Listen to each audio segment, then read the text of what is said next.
So I recently purchased these Rapido HO scale F59s. These came out, say about 3 weeks ago. I'm the proud owner of 4 of them. I have one in the Metrolink. No, my mistake. One in Metro, one in AMT, and 2 in the Metrolink, which can be seen sitting right inside of the. And I'll take those out in just a little bit, but let me just first start off with these. I mean, I'm not going to get into all the nooks and crannies with all the details. Y'all already know what to expect when it comes down to these Rapido products. So what we're going to do is we're going to just look up and down the details. And that's the Metro. Now, just as a side note, and I don't have my magic wand, my Rapido wand, let me see if I can find it. That these aren't the original locomotives that I've purchased like this. All 3, well, I initially bought 3, and then I decided to add a 4th one. But all 3 that I initially purchased, I had to end up taking back because of, I don't know if you can see it, but this device right here in the back of the locomotives. For whatever reason, that has been broken off onto all 3 of the locomotives that I initially purchased. And I started to think maybe it got damaged in shipping or whatever the case may be, but when I went to Train World and I had them open up the box, and some of the boxes that they opened up, that piece was literally sitting at the top or somewhere stashed somewhere further inside of the box. So it lets me know that it's not a matter of it being an issue far as in shipping or whatever the case may be, but this is an issue in manufacturing. So now we looked at the details on this, and like I said, I had to take all 3 of them back. As a matter of fact, let me get my little duster here. Just try to dust these down a little bit if I can. So I had to take all 3 of them back and get them all exchanged. Initially, there was 2 Metrolinks that we looked at that had the same broken part. But nonetheless, before it's all said and done, I'll probably end up getting I got 4 now, maybe I'll get an additional 2 more depending on how I feel. So right now what I'm gonna do is I'm gonna actually, for the Metro, sorry about that, and I don't actually have a Metro Consist to run with this. But the locomotive is so gorgeous. So the reason why, let me just see if I can get the light on. Hold on. Oh, there we go. So if you take a look at the Metro, the marker lights on the Metro, you see how it has the excursion, excuse all the dust. Let me see if I can wipe that down. See, I keep my little cleaning kits. I try to keep things nice and clean. Dust these down a little something. All right, so what I want to showcase, let me grab my little Rapido wand, is I like the marker light set up with this. See how it has the box? Let me see if I can focus on that right there. How it has that little box excursion where the marker lights sit inside of, compared to this one, where it just has, see if I can focus on that one. So you see it's a little different. That right there alone was enough for me to go out and decide to purchase this one right here. Now I haven't actually ran them yet. As I've told you, I have not set up a floor layout. I've taken it down a couple of years. Well, 2019 was the last time I actually made any more active videos. Some of the videos that you might see me uploading now are just older videos from a couple of years ago. That's why the dates will say something a little different. But I still don't have a floor layout set up at the moment. Just haven't at the time, haven't had the means to set one up. So I'm hoping to be able to do so maybe within the next couple of weeks, depending on how everything looks. So right now what I'm going to do is I'm going to activate some of the light features. Maybe put F6 for the ditch lights. And let me use F9 for the marker lights. but the marker lights in this case with this locomotive are directional. So if you have the locomotive in forward, the marker lights will only turn on in the back of the unit. So right now I put it in reverse on my cab system, DCC cab or Prodigy wireless cab, and as I flick it to forward, marker lights cut off. Reverse, they go back on, which I'm gonna say I'm not a fan of that. I don't care for that, but let's see what it looks like without the ditch lights on and without the headlight on. And there's your marker lights. So now let's go ahead and put in reverse. And this is the only unit that I have that actually has marker lights in reverse. You can kind of see them very, they're not as bright as you would see in the front of the locomotive, but nonetheless, they can be seen, which I do like to run my passenger locomotives with the marker lights on in the back if I have the engine in lead, but I'm probably going to switch that up because it's not necessarily prototypically accurate. So let me turn those marker lights off, headlight back on, ditch lights on, and let's do the bell. Now the only thing I've done with this locomotive as far as programming them so far is by giving them an address and only with this one I gave it a horn that's applicable.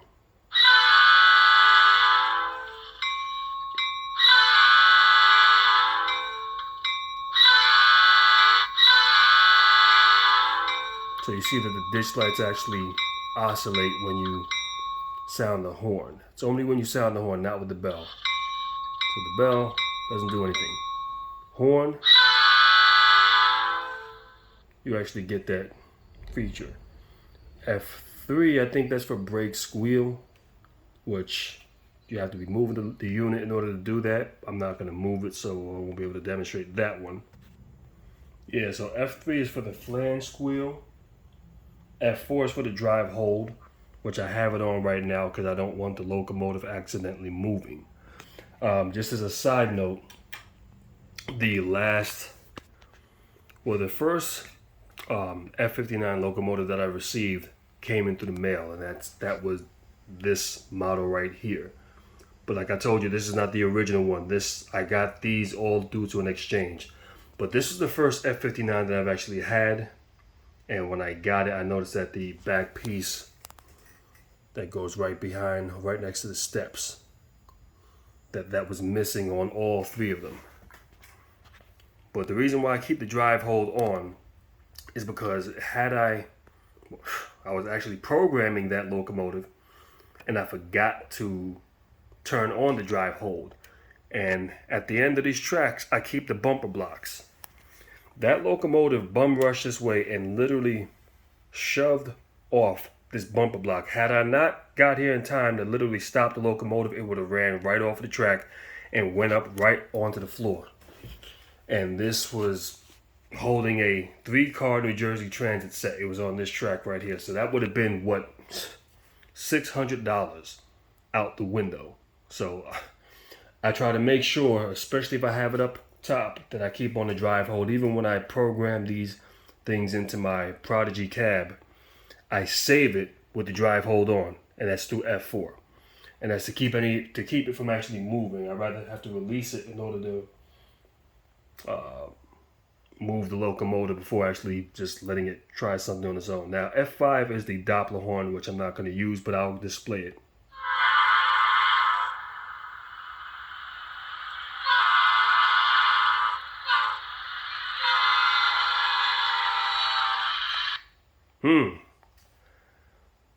This is the first time I've actually used that Doppler horn. Now, all right, that was interesting because I changed the horn. They all come with the same standard K5LA, and the Doppler horn is typically for the K5LA.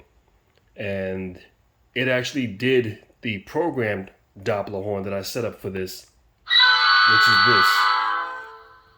So let's do that one more time.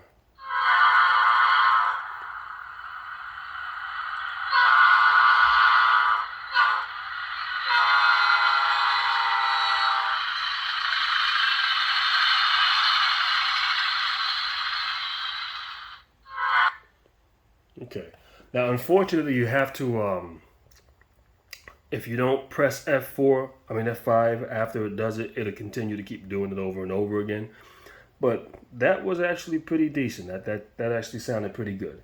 So F6 is dish lights. F7 is to dim the headlight, which I'm going to be honest, I'm used to the Rapido F40s where the dimming of the headlights usually would kill the ditch lights, but in this case it only dims the headlight. F8, that's of course to start it up, so we'll start this one up.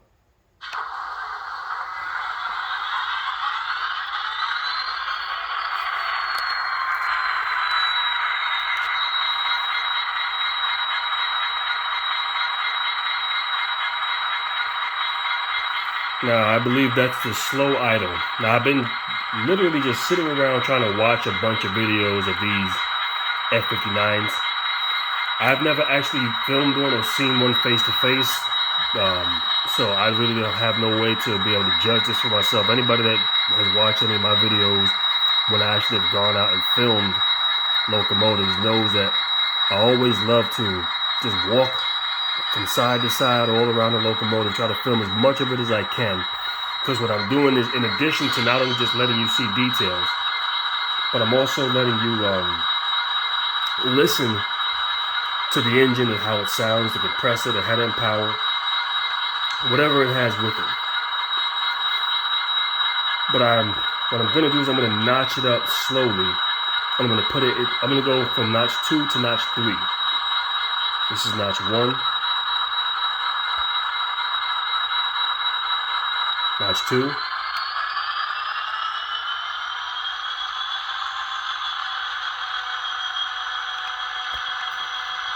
Now, the reason why I'm letting people listen in to this, because I believe some of these locomotives, when they're in run, in passenger service, the RPMs of the engine is somewhere around notch 2 or notch 3. Now, I could be wrong, I'm not too sure, but what I'm trying to figure out, if that is the case, what I would like to be able to do is to have a high idle setting.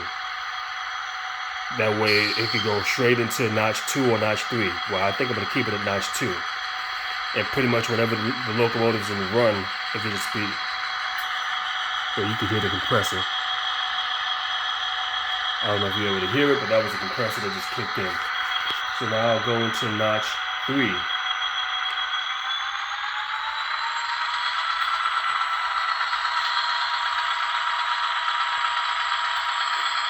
Now, I like the way that sounds. My only thing is, I don't think that this is where it would actually be if they run them in a high idle sequence. I'm not too sure. This more or less sounds like the Long Island Railroad DMDE30 locomotive, which doesn't have a separate head end power generator, so they rev it up pretty much at notch 3 or notch 4. It stays like that whenever it's in idle in order to continue to generate power, head end power for the passenger coaches.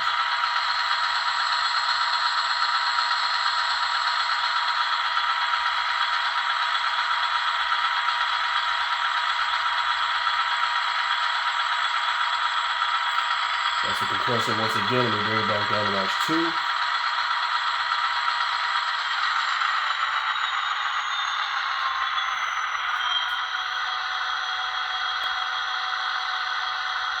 And of course, F9 is for the marker lights, which I've already let y'all see that. F10 is for the independent brake, which would bring it down to, bring the RPMs back down to 0. Back down to 0. And then F11 is for the roof strobe light. But the thing is, I don't believe you can actually move the locomotive when that's on. So let's try F11 right now. If it comes on, let's try it again. Well, this one doesn't have the roof strobe light. Sorry about that. I'm mistaking this for the Metrolink units. So this should probably be F12. Let's see F12. Okay, yep. F12 is for the gyro light. But I don't think you can move the locomotive once the gyro light is on. I'm trying to... Well, it does a little something, but you really can't tell. Let me take the drive hold off, and let me see if I can get it to move. Nope. So the gyro light is on, the locomotive does not move, which I believe that is prototypically inaccurate for the Metro units. So let me turn up that gyro light.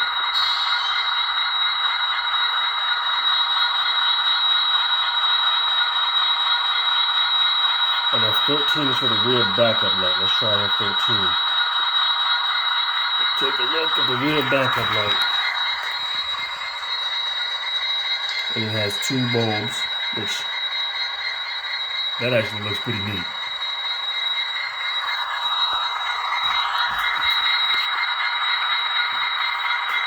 Let's cut off the rear backup light, turn off F13. F14 is for the head-end power, so let's fire it up right now.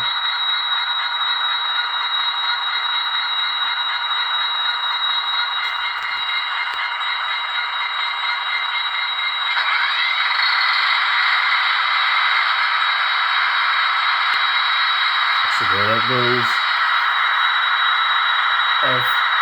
F16, which I have not used yet. Let me cut off the head-end power for a second.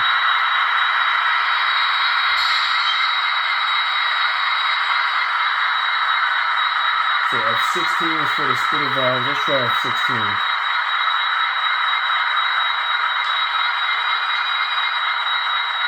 Which I don't hear it apparently doing anything, so maybe that doesn't work. I don't know.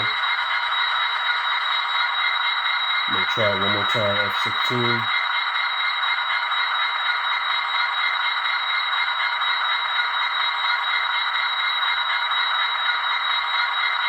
Alright, so that's not working. F17 is for the step lights, which that's already on.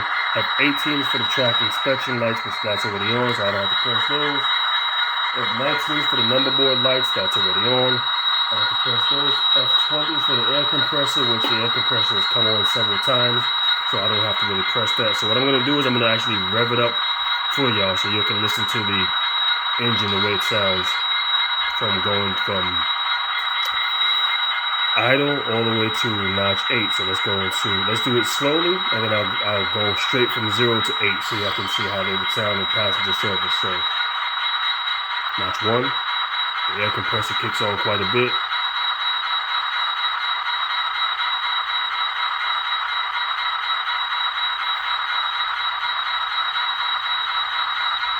Notch 2.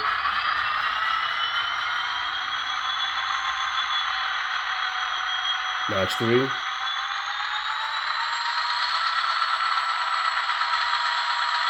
Notch 4. Notch 5, which I think doesn't go up. Oh no, it does. Notch 6.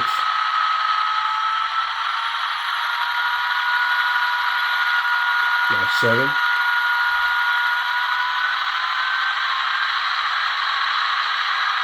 Notch 8.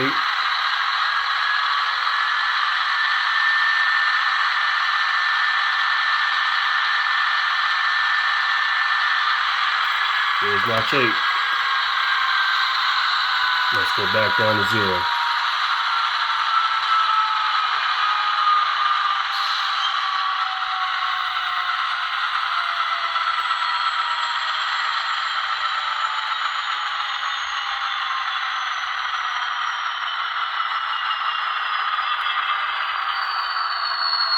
Let's put the head-end power on and let's go straight from 0 to 8.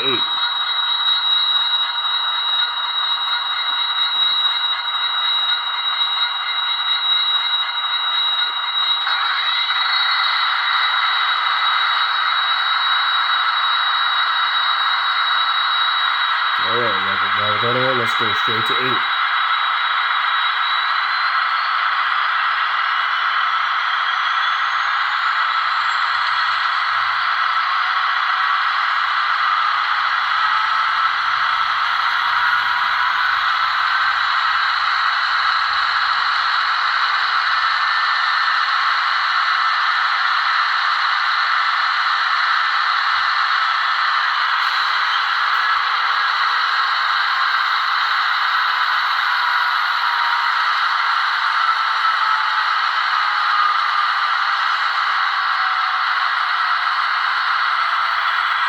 So now what I'm going to do is I'm going to fire up the AMT. That is 526. So we're going to call for that locomotive right now.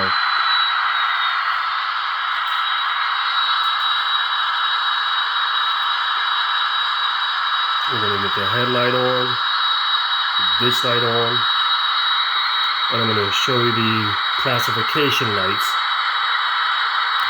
The first set is white, off. Next set is green, off. And your marker lights are red.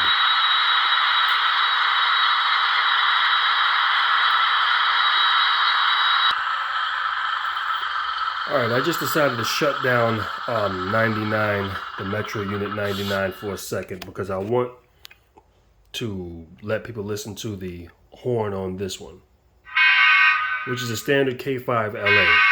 The reason why I'm doing that is because I want to do this.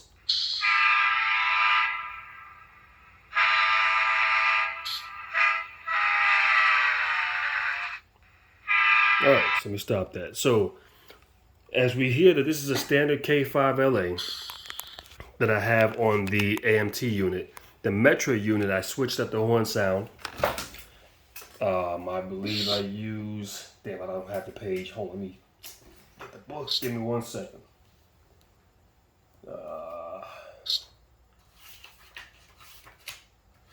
Since I pretty much let y'all listen to all the sound effects. Alright, so what I use, I think the old Nathan P5 for the Metro unit. That's the one that I decided to use, which I believe they use those on their F40s. I don't know if they use them on these F59s. So when I did the Doppler horn, it pretty much displayed the different horn sounds, or pretty much it was consistent with the one that I selected. So that's what I do like about this. So I'm going to fire them both back up now. Let me first start off with the 526, sorry about the AMT unit.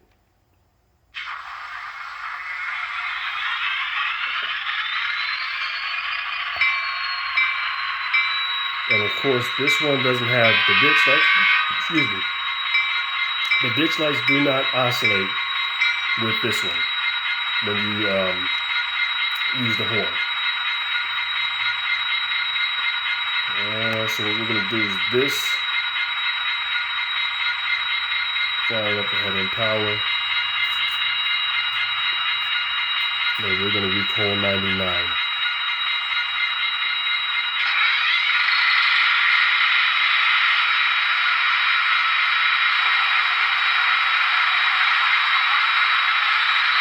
Fire up the head and power with that one also.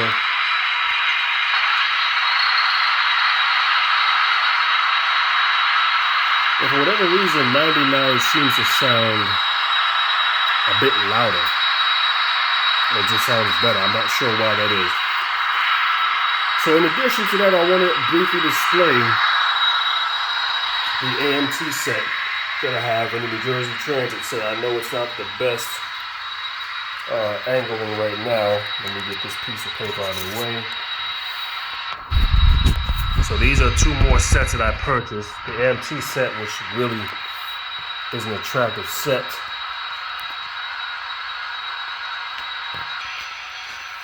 Alright, so there's the New Jersey Transit set and the AMT set. I've had these, actually I purchased these shortly after I had the last two, the Metro North and the Condot. And I will say, I got a SEPTA set as well, so I'm just going to let y'all look briefly at this. Grab my Rapido wand, and we're going to head back to the locomotives. Now I'm going to see if my track is not too dirty, maybe I can back up the Metro that I got pushed in with the New Jersey Transit. Take out the drive hold. Let's see if we can slowly back up.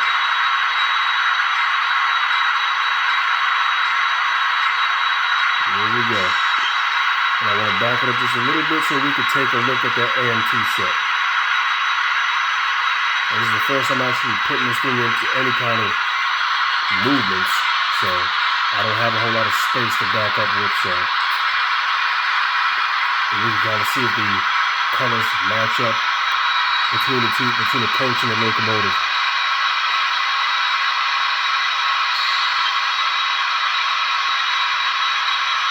And that's good enough.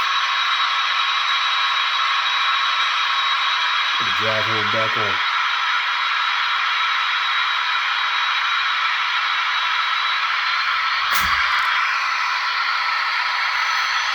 Now the only thing I don't really care for is the coupler kind of extends kind of far from the locomotive. I really want to have something closer. Now I tried to see if there was some smaller KD couplers or some shorter KD couplers. I don't think they make them, at least that's from what they told me at Train World. But I mean, worst case scenario, I mean, I can manage with this, but I'd like to have it just a little bit closer up on the locomotive. So now what I'm going to briefly do is I'm going to take out the Metrolinks, the two Metrolinks that I have sitting in the display cases back there, and we will get those in this video. So stay tuned. Alright. So now we have the two Metro units. I'm going to first start off with this, not the Metro, the Metrolink. Sorry about that. I'm going to first start off with displaying sounds on 851 first. And like I stated before, the engine that has the best sound or the loudest sound, at least out of the box, maybe I got to adjust the settings or whatever, that would be the Metro that I place inside of that case right over there. And there you see right next to it is my New Haven FL9. Alright, so let's focus back on this. And I didn't change any sounds or anything on this one. Like I said, the only thing I've done, and that was only to the Metro, was give it the changed out horn. But everything else, the only thing I've done was just put forth an address to it. And so we're going to start the headlight, ditch lights, and of course it's the same thing when you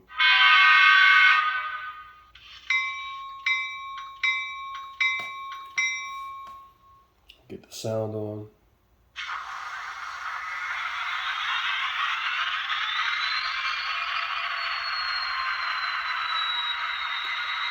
Now, I initially wasn't planning on getting this one, but I just said, you know what?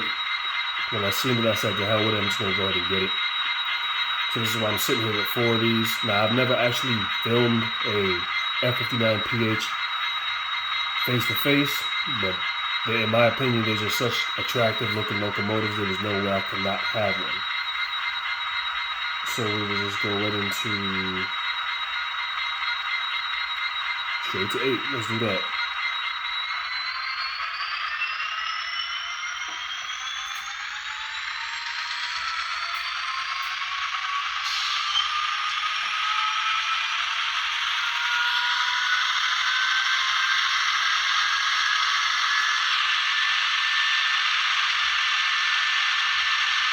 And background, let's try some lighting features. Let's first put the marker lights on.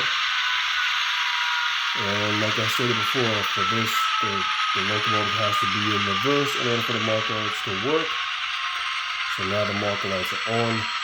But if I go in reverse, it changes the direction in which this locomotive is not equipped with marker lights in the back. You can quickly take a look at the back of this locomotive. No marker lights. And just for my personal entertainment, since I like to hear the sound of it, I'm going to keep this in notch 2. Now we're going to go ahead and let's see if we can activate I want to see some other lighting functions on this. Let's try F10. See if that activates the strobe lights. Yes, it does. So when you activate the strobe lights, it puts everything back down into slow idle, I guess. So I'm not too sure why that is. It shouldn't be doing that. Let's deactivate at 10.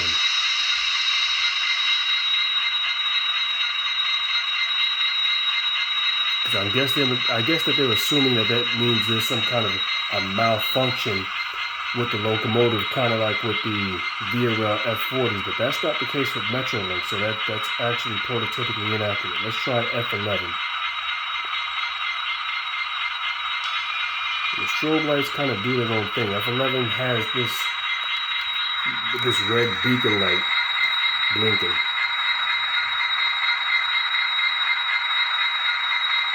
Which I believe that is an indication that there's something wrong with the engine itself. I'm not going to go into showing you all the features as far as turning off the number boards and the step lights and all that stuff is in there. So, I mean, we would know what it looks like. If it's off, the goal is to make sure that everything is working. And like I stated, when I first got these locomotives, these weren't even the initial ones that I took out of the box, because every last one of them had this broken hatch in the back of them. Right over here. Excuse me. So, the one thing I say is like this. So I went and I took it all back. Now and here's another thing I'll say to that. Because a lot of videos I've seen, and I think this is really coming out of the manufacturing, out of Rapido's manufacturing plant, and I would say they probably should take a little time to just see what's going on there, because a lot of people who've made videos who've actually purchased some of these locomotives have had the same issue, meaning that piece that's in the back, I believe it's for some kind of an air vent, that has been missing. So let me see if I can go back up into notch 2 again. Yes, I can. We put the head end power on. Let me first get on this, get 857 on. So let's recall 857. Start this one up.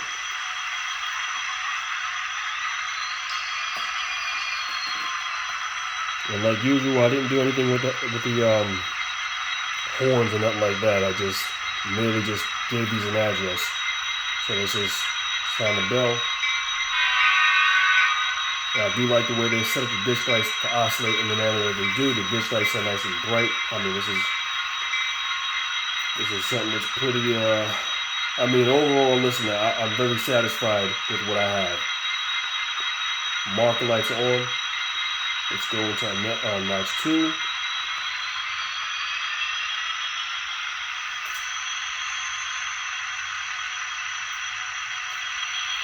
And now the strobe lights are constantly flashing on this one, so that's good. I would like to find a way to have, there's two things. I don't know if anybody knows how to do anything like this, but if you do, feel free to let me know. But I would like, number one, to find out how I can, because Rapido would add some foolish sound effects that are in here, like songs and things that are really not needed. And I mean, I don't mind if they put a little humor on the manual boxes or whatever the case may be. But when it comes down to slots for sound files, I think that can be used for something more important, like adding in a radiator cooling fan for the head end power. You can add that sound in there. There's a bunch of different sound files that you can add.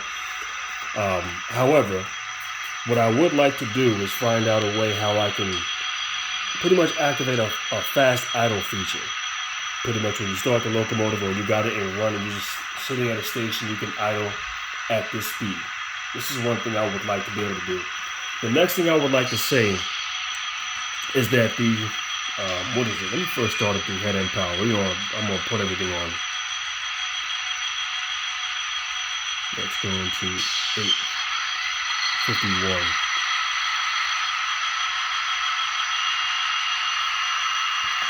So what I would like to be able to do is find a way to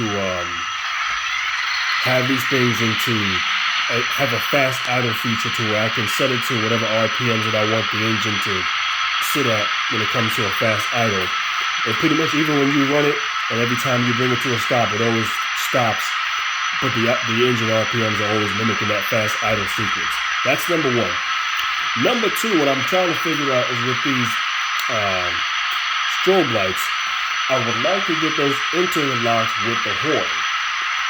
That would be something I would want to do in the future. But like I said, if anybody has any ideas on how that could be done, because I'm not good at programming and changing things up like that. I know how to switch over to different horns and stuff like that, and set the speed settings or whatever the case is, acceleration, deceleration. But as far as doing anything else of that nature, that would be a little bit more advanced. So let me see if I can activate the strobe lights with the Metrolink with 857. Advanced recall. Let's try F11. Yep. Okay, so we got strobe lights on both of them going. Let me turn off the marker lights with this. And one of the things that I do like with the Metrolinks, I want you to take a look at the vents on the top. This one, I mean, the camera's showing a little bit of dust. Let me get my little duster. If I can find it.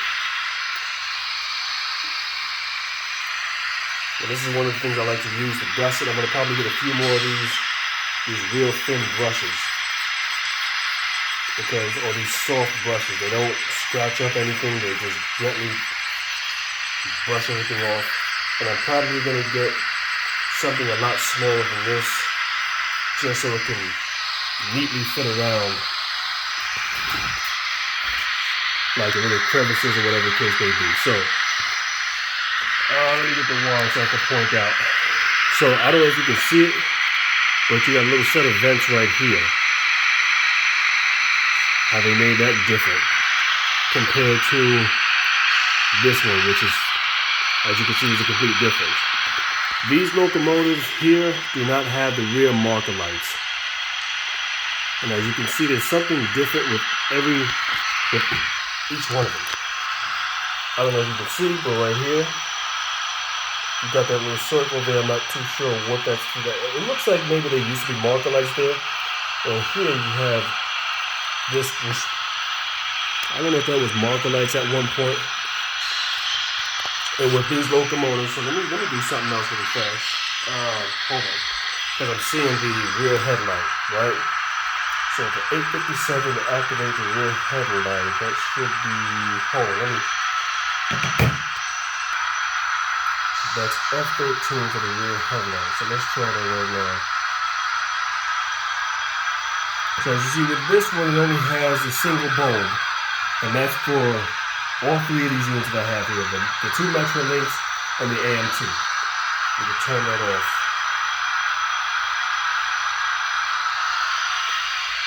So they made some distinct differences with all locomotives. So I mean, this is, overall, I will say, I mean, these products, very satisfied. I'm very much looking forward to getting these on a video, not just doing review videos anymore, but actually doing operational videos. So as far as the performance in operation, I can't necessarily judge it just yet.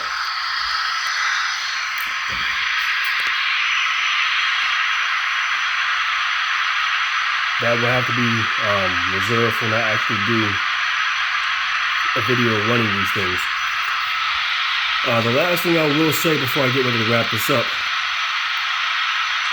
is, for whatever reason, I'm not too sure what's been taking place, but with the Rapido rebuilt F40s, when those came out in 2017, 2018, what I noticed is I was able to actually adjust different sound files, like the sound volumes, like I could have the prime mover at a different sound file, I could have the head end power at a different sound file. But what I'm realizing now is that pretty much you can't really mix the sound files the way you used to be.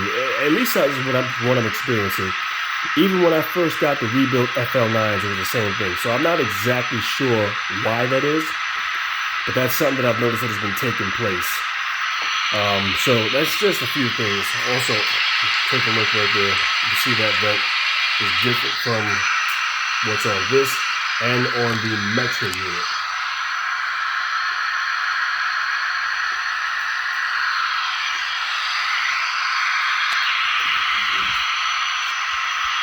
Oh, here's the last thing I'll say. Let me shut off the head end powers. Well, let me bring it up one more time.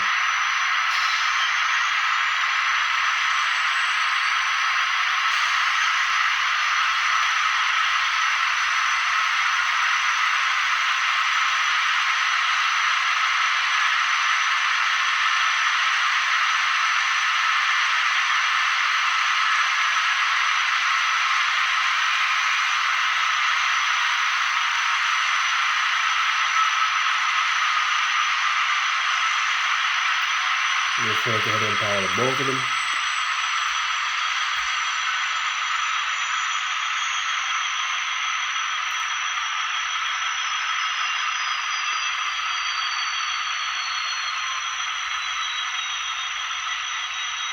And let me do this shut 857 down.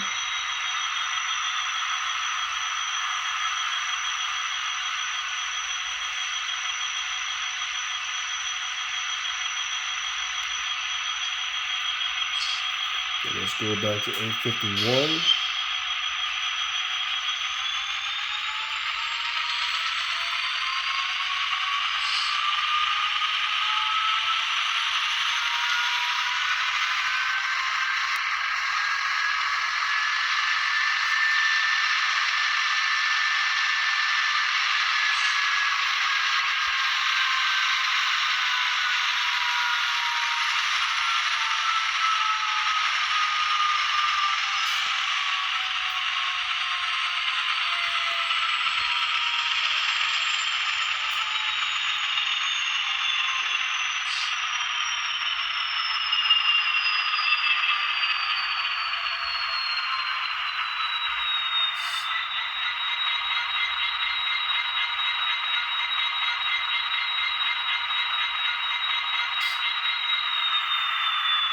I'm gonna let those strobe lights blink for a little bit.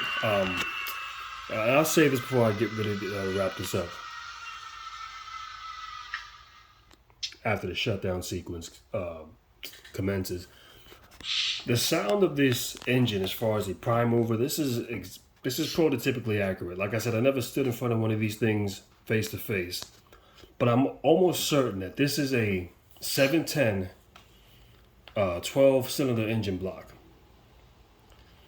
A 710 prime mover with a 12-cylinder engine block. So this would bring it to a 3,000 horsepower equipped with a turbocharger. This sounds exactly like the Long Island Railroad DM30, which they all use, the F59PH. A bunch of these locomotives use this 710. Hell, even the rebuilt FL9s that they had running on the Metro North and even on Long Island Railroad used this 710 12-cylinder engine block. So this is the accurate prime mover sound. They actually, if Rapido went ahead and recorded this, or whether they got lock sound to do it, I'm not sure. But the sound file is spot on for what it needs to be. As far as distortion, my common complaint when it comes down to these sound files being recorded, I believe, this is just what I personally believe, maybe I'm wrong, but I believe that they're recording these sound files from in the actual engine room. And if they're actually doing that, when they actually start to rev up the engine itself, the sound is going to sound very distorted. So that means when you get up to notch 8, and this is exactly why it sounds the way it does, when you get up to notch 8, it just sounds like a bunch of distortion that takes place. So I really wish that they would work on actually not recording these sound files from in the engine room. Even with the head end power, that sound file, I mean, it sounds like a good engine, but however, it sounds like they recorded it from the actual engine room. And if you put a microphone inside of a room where things are excessively loud, the recording is not going to come out good. It's no different if you go into a place and you play something loud or hear loud sounds in your ear. It's not going to sound crisp and clear. It's going to sound very distorted. So my recommendation will be what it's always been for the past several years when it comes down to them making these products. If you're going to record the sound file, well, number one, I would recommend having multiple microphones recording into the same device simultaneously, so that way you can mix and blend the sounds in the way you need to, in case not everything comes out the way you would like it. Have a good sound engineer be able to do that. The next thing I would recommend is do not record sound files right next to the exhaust stack or right inside of the engine room. Record sound files with a microphone that has wind resistant or wind blocking. And I would say record it from outside of the locomotive. That's the way you're going to get the best and most clearest sound that you can possibly get. Now, I did see a video where somebody put in some better speakers inside of their locomotive. The same locomotive with just better speakers. I'm thinking about doing that. I'm trying to see if I can get in contact with anybody who knows how to do so. If anybody has any idea of this, please do feel free to let me know. because I've been looking for somebody who can do some modifications to HO scale, hell, and even O scale locomotives. I got the Rapido rebuilt FL9s, and the ditch lights are not installed inside of the locomotives. Now, I'm not going to go ahead and try drilling into a $300 piece of equipment. I'd rather find somebody who knows how to do it, and they can go, I'll pay them to do it, or, however else it goes. But anyhow, as far as my take on this and my opinion about this, what I give it, I can't grade it as far as performance-wise. However, I don't think I'll be disappointed because I've never been disappointed in the performance in any of Rapido's products, except for one, but I'm not going to display that right here. But as far as looks-wise, sound, like I said, they can do a better job recording it inside of the engine room. It's not a good idea, but you know what, we can leave that alone. Overall, I recommend somebody go ahead and get these locomotives. They're absolutely gorgeous. I'm the proud owner of 4 of these engines, and I might actually pick up a few more before it's all said and done. It all depends on how everything goes. So with that being said, I'm hoping to get a actual operation video and maybe even another ride-along video in the near future. It all depends on what I can manage to make happen. Oh, before I go, let me say this. I know I keep on delaying it because when I get to talking, I can just get to talking. The reason why I'm not doing any floor layouts at the moment is the vacuum cleaner that I had. Well, first, I was too lazy to actually set everything back up once I took it down. Then secondly, I was using the vacuum cleaner to clean the tracks every time I would do a video. And the vacuum cleaners are excellent if you have one that has the adaptable hoses and connections to where it literally you can put it in between the tracks and just clean and just vacuum the tracks. One of the reasons why I'm not going to do anything now is I don't have a vacuum cleaner, and one of the worst things you can do in the model railroad industry is get dust and lint and dirt in between the flywheels of your rolling stock, but most importantly, your locomotives. These are $300 pieces of equipment each, depending on if you have them ordered or whether you go and you pick them up. You could get them for maybe $280. But that's still, you might as well round it up and say it's $300. So these are huge investments. A locomotive is no joke as an add-on or an addition to a model railroad. So therefore, I'd rather wait it out. As much as it sucks, I would love to be able to do something, but I'm not going to risk running beautiful train consists with locomotives and risk having them get completely destroyed. I'm just not doing that, because usually when I'm done making a video, I don't take everything up. I'll leave it right there. Usually I'll just park the trains underneath the dresser because that's the safest place for it to be. And I'll just go on about my business until I'm ready to go ahead and start the next video. So with that being stated, y'all got my review on these engines. You got to see 2 more of my commuter fleets that I picked up out. The last one that I have is the Scepter set, which I haven't even taken out of the box yet. But rather than doing a review video on it, you'll see it the day I'm ready to actually run it inside of an actual operation video. And with that being stated, I will catch y'all on the next video.